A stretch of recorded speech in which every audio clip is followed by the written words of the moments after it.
Welcome to The Journey. Today we're talking about how to use Twitter for your business. Let's jump in.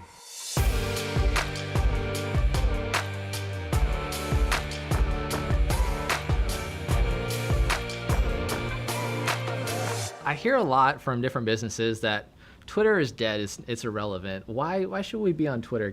What are some pros to using Twitter? So I hear that all the time too, and it's absolutely not the case. It's on the rise. Popularity is growing, and Twitter is really unique in that the real time that it embraces is what makes it so special.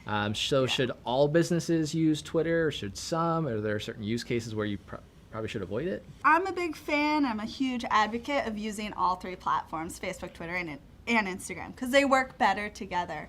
Okay. But the thing about Twitter is, and some view this as a con, is the algorithm. So you're not going to just see things in a chronological order. Okay. So to keep your content actually coming up and being found, you want to make sure that you have quality content, not quantity. You don't need to be tweeting on Just steroids. mass producing content, right? You want to make sure that you're giving something of value to your audience. What's kind of the first steps once I sign up? What should I really look at? So first steps, you definitely want to start following like-minded users. Okay.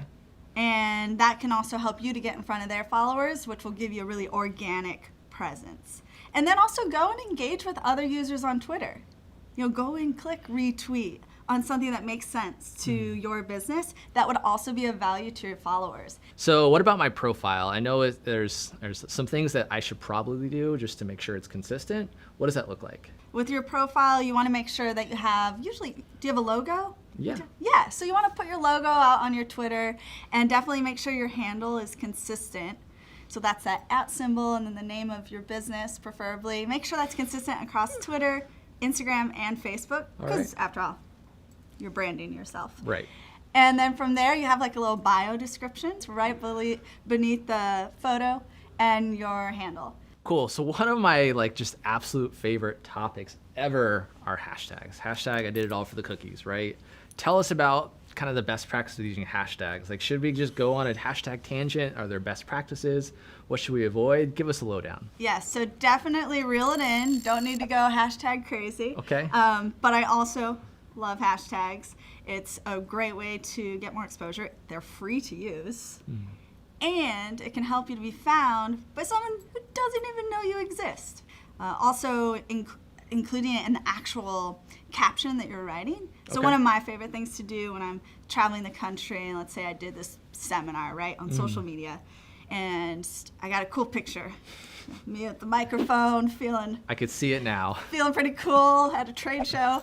And so I want to get that out to my audience, and I caption it having a blast sharing hashtag social media tips. So then it's in my caption, and then now if anyone's searching in the area or social media tips in general, Right. I have a chance to be discovered. Seems more natural, right, than just having it at the very end. Make it part of the conversation. Exactly, make it part of the caption. But do both, by all means. Okay. You can get real localized with it. Really? So, yeah, so when I travel, for example, I was in Austin recently, and I just wanted to know where's a good place to eat or get a craft beer. It's a big thing in Austin. So I would just search hashtag Austin Eats. And from there, I found out what tourists, locals, where they were going to get food, and then that helped me make my buying decision. So think about it as a small business owner, how does this relate to you? Well, consumers are out there searching hashtags when they're looking for a product, a service, a cup of joe. And then, so if you have these hashtags on your posts, you're more likely to be found when someone's searching coffee. Perfect. And what I would say too, when searching that, joining on the conversation with those hashtags that are relevant to what you're searching. And that's what's most important about Twitter, right? Is talking to people and being social. It's social media for a reason. Yeah, exactly. It's a two-way street. That's the beauty of it. Right. You're not just talking at your customers anymore. You're engaging with them. It's a conversation.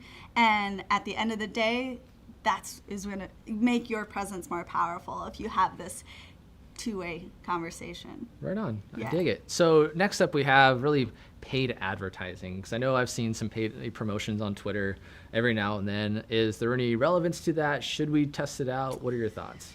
I always say start small. and be sure you're paying attention to the metrics.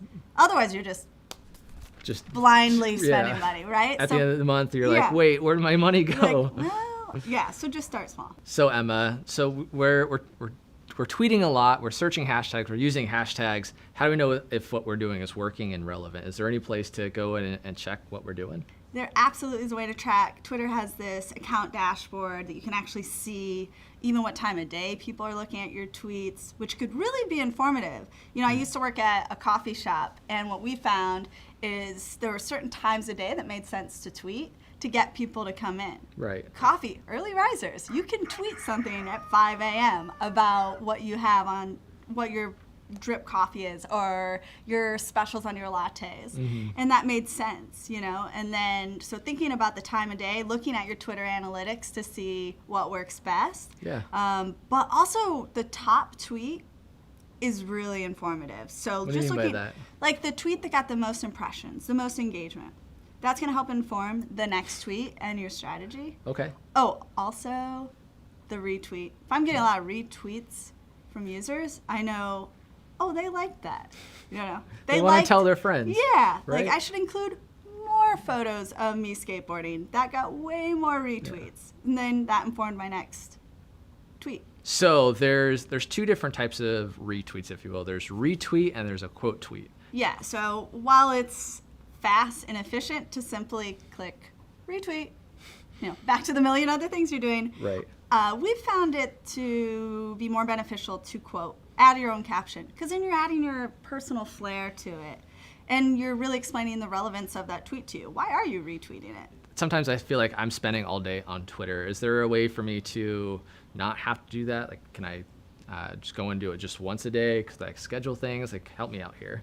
I don't want to spend all day on social media. I've got a business to run. Absolutely. So there are ways to outsource. Okay. If you don't want to do this, GoDaddy Social. There are teams that can take this off your plate. But if it's something you want to do on your own, you want to be beneficial with your time. So I strongly, strongly encourage a content calendar. Okay. What's So that way you get a calendar, a blank calendar, and you just plan out a couple days a week that you want to tweet and do it months in advance. So then you don't miss piggybacking off of a holiday. Even unofficial holidays like National Hot Dog Day. Or There's literally a random holiday for every day. Yeah, you and can not spin all off of them are going to make sense to your business, Right. but if they do, you can really piggyback off of that with Twitter.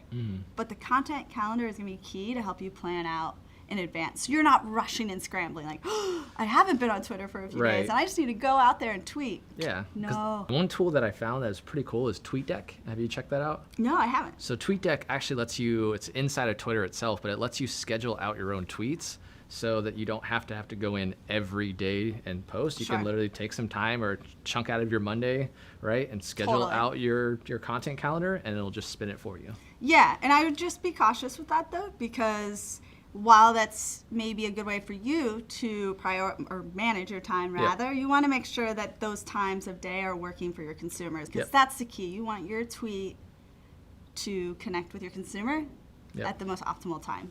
All right, thank you so much, Emma. This has just been a blast. I'm going to invest in Twitter now. Like it's changed my life. So thank you. Hashtag life changing. Hashtag life changing. Awesome. Well, thank you all so much for watching. This has been The Journey. Make sure you like, subscribe, comment below. Let us know your thoughts. Let us know what you want to see next. And thank you for watching.